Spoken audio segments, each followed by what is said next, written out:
날마다 주님과 함께 주일은 한국 루터란 아워에서 보내드리고 있습니다.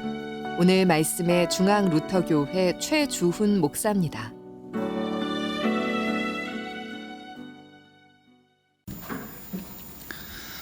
하나님 아버지와 우리 주 예수 그리스도로부터 오는 은혜와 평강이 여러분과 함께 하시기를 바랍니다. 오늘은 교회력의 첫날인 대림절입니다. 대림이라고 하는 말은 오시는 누군가를 기다린다라고 하는 뜻이죠. 우리는 지금 이 대림절을 맞아서 성탄 가운데 오시는 주님을 소망 가운데서 기다리게 됩니다. 성탄이 오면은 늘 이 성탄을 상징하는 여러 가지 상징물들이 있는데요. 그 중에서도 빼놓지 않고 이야기를 할 수 있는 것이 여기 있는 성탄목과 또 여기 대림초라고 하는 대림환을 들 수가 있을 것 같습니다. 성탄까지 주일마다 이제 4주일이 걸리는데요. 주일마다 하나씩 초를 켜나가면서 우리는 우리의 소망을 더욱더 크게 키워나가게 될 것입니다. 이런 대림초의 전통은 사실 그리 오래된 것은 아닌데요. 이것을 거슬러 올라가면은 19세기 초 독일 루터교회까지 올라가게 됩니다. 독일 함부르크에서 구빈원이라고 하는 지금으로 이야기하자면은 무슨 고아원이나 이런 것 같이 불우한 아이들을 모아서 함께 생활을 하고 있던 이 구빈원을 운영하던 요한 힌리 비헤른 목사님이 아이들을 데리고 있다가 연말이 되어서 어떻게 하면 이 아이들에게 성탄의 소망을 줄 수 있을까라고 고민을 하다가 시작한 것이요. 11월 말부터 매일 저녁이 되면 아이들이 자는 곳에 초를 하나씩 꼽아서 하나씩 키워나가던 것이 바로 이 성탄을 기다리던 대림초의 기원이 됩니다. 우리도 역시 매 주일마다 하나씩 이제 초를 켜나가면서 마지막 5번째 초는 성탄절의 완전한 기쁨을 상징하면서 그렇게 켜게 될 것입니다. 그때 비로소 우리의 기쁨과 소망이 바로 베들레헴 마구간이 아닌 바로 이 자리에 그리스도가 함께 하신다고 하는 그 사실을 우리는 그렇게 초를 보면서 보게 될 것입니다. 매주일 밝혀지는 초, 그리고 매주일 이제 주일마다 여러분에게 설교되는 교회력 말씀들은요, 조금씩 다른 주제로 계속해서 움직이게 되는데, 오늘 첫 번째 대림초를 켜면서 이 첫 번째 초에는 사실 종말의 의미가 담겨져 있습니다. 그래서 오늘 교회력 본문들은 모두 다 사실은 종말이라고 하는 다소 어두운 주제, 그 가운데서도 소망이라고 하는 것을 담아내는 그런 주제로 이렇게 말씀이 구성되어 있습니다. 대림초 말고도 또 설명을 해야 될 게 아무래도 성탄목이겠죠. 우리 교회에 오시는 분들은, 오래되신 분들은 다 아시겠지만 다른 교회와 달리 성탄목이 대림절이 되면 굉장히 황량한 모습으로 서게 됩니다. 다른 곳에 가면 막 이것저것 전구며 장식물이며 많이 서 있지만 저희 교회는 대림절 첫째 주에는 아무것도 달리지 않은 그런 모습입니다. 이 모습, 벌거벗은 나무의 이 모습은 바로 우리의 종말의 상황, 희망 없는 우리의 상황을 그대로 보여주는 것이죠. 하지만 성탄이 가까우면서 이제 여기에 하나씩 장식이 붙으면서 성탄이 우리에게 가까워 왔다는 것을 또 상징하게 될 것입니다. 대림절 이야기는 이 정도로 하고요. 이제 오늘 교회력 복음서 말씀을 좀 같이 보려고 합니다. 오늘 교회력 복음서 말씀이 누가복음 19장 28절부터 40절의 말씀을 우리가 함께 읽었는데, 사실 이 본문의 이 복음서의 말씀은 어떻게 보면 이 대림절보다는 고난주간으로 들어가기 첫 번째 길목인 종려주일에 훨씬 더 어울릴 것 같은 그런 말씀입니다. 오늘 성가대에서도 바로 예루살렘 성에 대한 그런 찬송을 했었는데요. 바로 예수님께서 예루살렘에 입성하시고 곧이어 이제 십자가를 지시게 되게 되죠. 예수님께서 이 예루살렘에 입성하셨을 때 우리 오늘 복음서 말씀에서 보았다시피 군중들은 자기 겉옷을 벗어서 예수님이 가는 길에 깔고 그리고 찬송하고 외치면서 주님을 환호하면서 맞아들이게 됩니다. 38절 말씀에 보면 주의 이름으로 오시는 왕이여 하늘에는 평화여 가장 높은 곳에는 영광입니다 라고 하는 그런 찬송도 우리가 볼 수 있습니다. 그런데 다들 그렇게 찬송만 하는 것은 아니지요. 이 군중들 한가운데서 몇몇 바리새인들이 툭 튀어나오더니 이야기를 시작을 합니다. 뭐라고 소리를 치냐면 제자들을 꾸짖으십시오라고 하면서 이야기해요. 왜 이런 말을 했는지 정확하지는 않지만 우리가 좀 추정을 해볼 수 있는 것은 그 이유는 아마 둘 중에 하나였을 것 같습니다. 우선 첫 번째로 우리가 생각해 볼 수 있는 것은 왕도 아닌 사람이 왜 마치 왕처럼 그렇게 예루살렘 입성을 하면서 사람들의 환호를 받으면서 들어오느냐라고 하는 그런 불평입니다. 두 번째로 또 추측을 해볼 수 있는 것은 만일 당신이 왕이라고 한다면 왕이 행차할 때 그 모습에 걸맞게 좀 늠름한 군말을 타고 들어와야지 어디 그렇게 약해 빠진 어린 나귀 새끼를 타고 그렇게 옵니까? 라고 하는 조롱으로도 그렇게 볼 수가 있습니다. 여하튼 이 바리새인들의 이런 삐딱한 생각과는 전혀 상관없이 예수님은 예루살렘을 들어오십니다. 그리고 그곳은 백성들의 열렬한 환호와 기대로 가득 차 있습니다. 하지만 며칠 지나지 않아서 상황이 완전히 변하게 되죠. 이 예루살렘에 가득했던 이 환호와 찬송은 칼날 같은 저주로 변하게 됩니다. 왕으로 떠받들던 저 함성이 이제는 십자가에 못 박으라라고 하는 그런 광기서린 외침으로 바뀐다는 것을 우리는 모두 다 잘 알고 있습니다. 그러고 보면 이 예수님께서 예루살렘에 들어가시는 이 길목의 사건은 사실은 기쁨이 아니라 비극의 서곡일 수도 있습니다. 예수님 역시 이 사실을 잘 알고 있었죠. 그런데도 불구하고 예수님은 죽음의 십자가가 기다리고 있는 그곳으로 향해 걸어가십니다. 묵묵히 어린 나귀 등에 올라 그렇게 가십니다. 이 모습은 누가 보더라도 만일 죽음이 기다리고 있다라고 하는 사실을 알고 있는 사람이 본다면 바보 같은 행동이고 이해할 수 없는 여정이라고 할 수 있습니다. 그런데도 불구하고 이분은 누구도 이해할 수 없는 이 운명을 오롯이 받아들입니다. 잘 생각해 보면 예수님께서 이 죽음을 피할 수 있는 방법들은 참 여럿이 있었죠. 빌라도의 법정에서 나는 유대인의 왕이 아닙니다 라고 그렇게 말 한마디만 했어도 사형은 면했을 것이고, 가룟 유다가 은 30냥에 자신을 팔았다는 것을 알았을 때 후다닥 대제사장들에게 찾아가서 나 별로 죄가 없습니다 라고 그 무고를 이야기를 했더라면 예수님은 당신의 생명을 분명히 구했을 것입니다. 하지만 그분은 바보처럼 이 모든 해법들을 다 포기하고 맙니다. 세상에 죽음을 좋아할 사람이 어디 있을까요? 예수님도 역시 참 인간이셨다는 것을 우리가 믿는 사람이라면 예수님도 역시 죽음이 임박했을 때 공포에 사로잡혔다고 하는 것을 잊지 말아야 됩니다. 하지만 이렇게 예수님께서 그런 공포의 길, 죽음의 길을 알고서도 이 길을 선택한 데는 이유가 있었죠. 이 이유를 성경에서는 예수님 자신을 위한 죽음이 아니라 바로 우리를 위한 죽음이라고 그렇게 선언합니다. 희생이죠. 어떤 죽음이든 자기의 이익과 생존을 넘어서는 희생이라고 하는 곳에는 나름의 이유와 이름표가 따라붙게 됩니다. 어떤 사람은 사상과 신념을 위해서 자기 생명을 던지기도 하고, 또 어떤 사람은 진실을 밝히기 위해서 생명을 던지기도 하고, 또 어떤 사람은 사랑이나 연민 때문에 생명을 던지기도 합니다. 그런데 이렇게 자기의 생명을 바치는 사람들에겐 공통적으로 드러나는 한 가지 사실이 있습니다.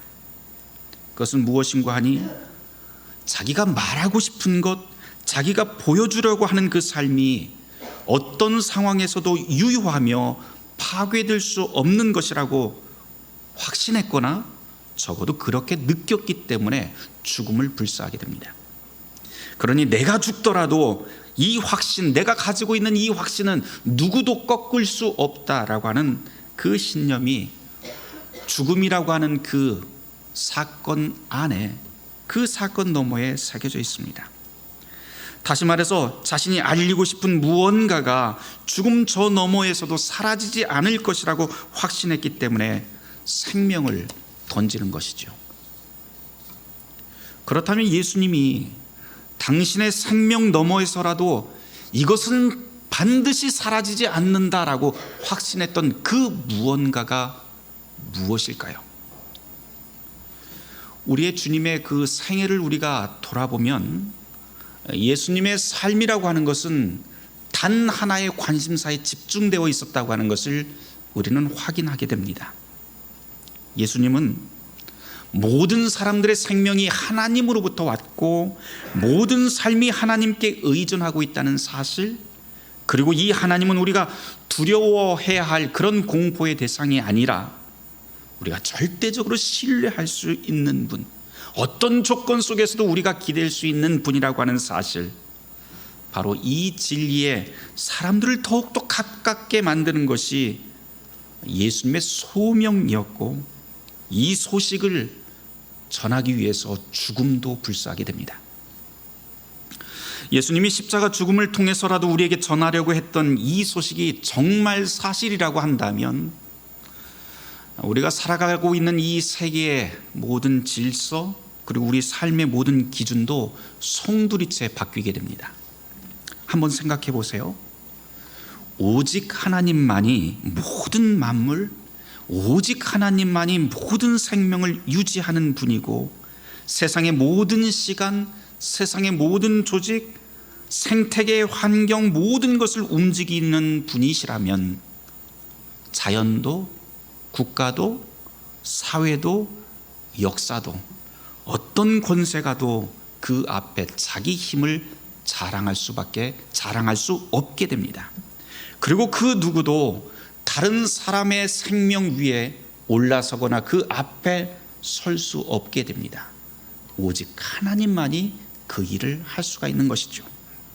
그 어떤 재력가나 정치가도 우리의 삶을 조종할 수 없고, 종교도, 심지어 교회의 최상위 기관장도 그런 일을 할 수 없게 됩니다. 혹여라도 누군가 하나님의 역할을 내가 맡았다라고 하면서 나서기라도 한다면 그 사람은 분명히 모진 비판과 비난을 받게 될 것이 확실합니다. 그런데 여러분, 바로 이것이 예수님이 이 땅에 오셔서 우리 가운데 행하신 일이죠. 그분은 하나님처럼 모든 죄인에게 무죄를 선고했고, 종처럼 살아가고 있는 사람들, 노예의 삶을 사는 모든 사람들에게 너희는 더 이상 노예의 삶을 살 필요가 없다라고 하면서 자유를 선언하십니다. 그리고는 인간은 세상 그 무엇에도 속박당할 수 없는 참으로 자유로운 존재라고 하는 것, 그래서 그 어떤 것도 두려워할 필요가 없다고 예수님은 세상 천지에 선포하게 됩니다. 예수님이 이런 엄청난 말을 거침없이 전하고 그렇게 행동할 수 있었던 이유가 있지요. 그것은 바로 믿고 의지하는 분, 예수님이 믿고 의지하는 분이 바로 죽음도 이겨내는 하나님 아버지였기 때문입니다. 그리고 그 하나님의 아들이 우리 가운데 성탄하셨고 이제 다시 재림하셔서 하나님의 완전한 뜻을 우리 가운데 이루신다고 하는 그런 믿음이 우리를 설레는 기다림으로, 주님을 기다리는 대림의 시간으로 우리를 초대합니다. 어쩌면 오늘의 이 본문은 앞서 말씀드린 바와 같이 종려주일에 더 어울릴 것 같습니다. 하지만 이 본문을 대림의 눈으로 다시 보게 됩니다. 예수님께서 입성하실 때 길가에 서 있던 군중들을 한번 떠올려 보세요. 저 군중들은 왜 저리도 열렬히 환호하면서 예수님을 맞았을까요? 거기에는 다양한 이유가 있었을 겁니다.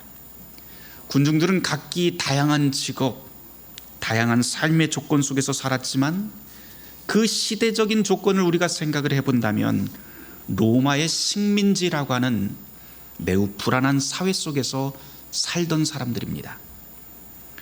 현실의 삶이 각박할수록 기다림은 절박했고, 그렇게 절박할수록 예수님을 기다리는 마음은 간절했고 그들의 외치는 함성은 점점 더 커지게 됩니다.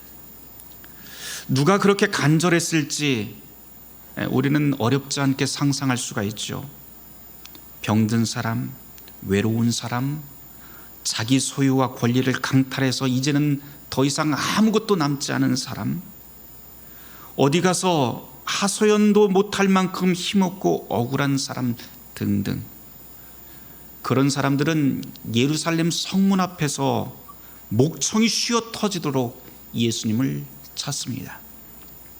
이들에게 예수를 기다린다고 하는 것은 그저 가만히 앉아 오는 것을 눈으로만 보는 그런 수동적인 기다림이 아니라 절박한 만큼의 외침, 절박한 만큼의 찬송으로 예수님을 맞이하게 됩니다.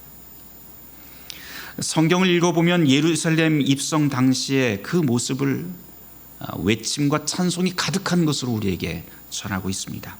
그런데 이런 외침과 찬송이 가득했던 이 예루살렘 입성 당시를, 이 분위기를 우리가 거꾸로 뒤집어서 생각을 한다면 그만큼 이곳의 상황이 암담했다라고 하는 사실도 함께 반증합니다. 2000년 전 예수님은 간절한 외침과 찬송 한가운데 그렇게 어린 나귀를 타고 들어오시죠.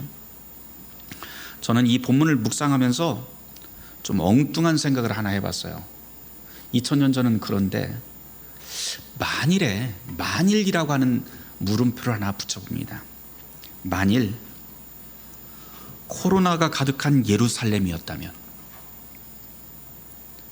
만일 코로나가 가득했던 예루살렘이라면 예수님 입성 당시의 모습은 어떠했을까? 그래도 사람들이 모였을까? 코로나가 심각해서 거리두기 4단계인데 사람들이 성문 앞에서 옷을 벗어서 길에 깔았을까? 큰 소리로 사람들이 소리를 질렀을까? 아니, 큰 소리는 못해도 작은 소리라도 찬송을 했을까? 아니면 모두 비대면으로 멀리 숨어서 멀찍이 서서 그냥 창문 열고 이렇게 예수님 오시는 것만 쳐다보고 있었을까? 여러 가지 상상을 해봅니다. 예수님이 들어오시는 그 길목엔 어쩌면 사람들이 거의 보이지 않았을 수도 있습니다. 환호 대신 예수님이 들어오시는 그 예루살렘 길목엔 침묵이 흐르고 어린 나귀를 타신 예수님의 모습은 매우 초라하게, 더욱더 초라하게 보였을 수 있습니다. 하지만 사람들의 환호가 가득하든지 침묵이 흐르든지 간에 그 내용은 바뀌지 않지요. 여전히 예루살렘 성은 절박하고 간절한 흐느낌이 그 밑에 깔려 있습니다. 그러니 예수님도 당신의 길을 멈추지 않았을 것이고요.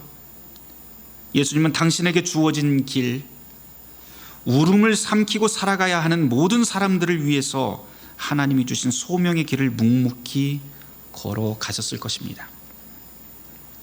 오늘 복음서를 읽으면서 또 하나 인상적인 구절이 있는데 누가복음 19장 39절 40절 말씀입니다. 우리 같이 찾아서 한번 읽어보도록 할까요? 누가복음 19장 39절 40절 말씀입니다. 같이 읽습니다. 무리 중에 어떤 바리새인들이 말하되 선생이여 당신의 제자들을 책망하소서 하거늘 대답하여 이르시되 내가 너희에게 말하노니 만일 이 사람들이 침묵하면 돌들이 소리 지르리라 하시니라. 아멘. 환호하는 군중 사이로 몇몇 바리새인이 툭 튀어나와서 조롱하고 막아서는 장면입니다. 그게 무슨 왕의 행차냐라고 하는 거예요. 어울리지도 않고 이게 무슨 이렇게 하는 게 도대체 맞느냐, 격식에도 안 맞고 이렇다는 거죠. 그런데 주님께서 하시는 그 대답을 가만히 한번 들어보세요. 뭐라고 하시냐면 만일 여기 있는 이 사람들이 찬송을 하지 않고 침묵하더라도 길가의 돌들이 일어나서 외치게 될 것이다 라고 그런 말씀을 하게 됩니다. 사실 예수님의 이 말씀은 실제로 길가에 돌들이 막 일어나서 군중들처럼 환호한다라고 하는 그런 이야기는 아닙니다. 일종의 비유와 상징이지요.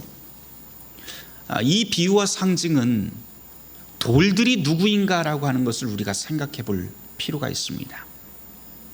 여기에 나와 있는 길가의 돌이라고 하는 이 상징과 비유는 아무도 돌보지 않는 사람, 하찮은 존재들, 사람들의 발길에 차이면서 살아가는 사람들, 밤에 길가에서 이슬이 내려앉아도 누구 하나 신경 쓸 일 없는 그런 사람들, 바로 그런 연약한 사람들을 뜻합니다.